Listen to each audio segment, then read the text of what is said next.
I don't know what side of TikTok you're on, but in my little corner I see a lot of people arguing about nothing. So here it is, the definitive story of how humans invented the number 0. Now coming up with a number that meant nothing was a collaborative journey that lasted millennia.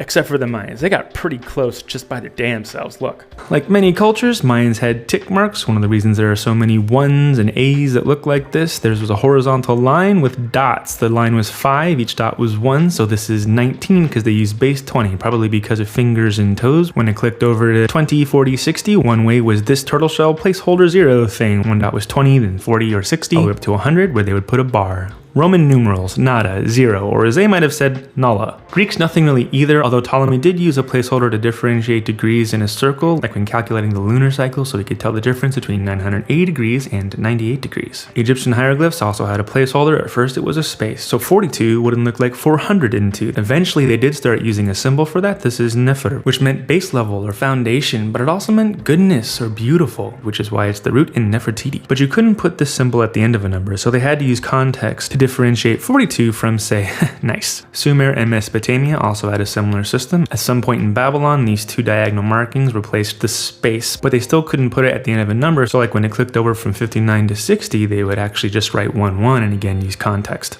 In India, during the Brahmi period, they had a similar placeholder. Theirs eventually became a dot or a circle, which we think they got like if you were using rocks as counters. If you pulled them all up, there'd be a circular dent left in the ground. This was named by Pingala. He called it shunya, or void or emptiness, which jived well with Hindu thought. And building off that concept, Brahmagupta, who came up with the first true instance of the numeral 0. He was a true genius who also figured out how positive and negative numbers work, and he used them in a type of arithmetic called syncopated algebra, which we had seen a little bit before with Diophantus, but not nearly as complex. Which means by the time this came to a Persian polymath named Al-Khwarizmi, all he had to do was what the Muslims did best, break it down to its more universal elements. He called it al-Jabr, or reunion of broken parts, but we call it symbolic algebra. With al-Jabr, 0 made its way to Europe, where they immediately designated the concept as godless heresy until it fell into the hands of Leonardo Bonacci, or as you know him, Fibonacci, who immediately recognized the power of Hindu-Arabic numerals.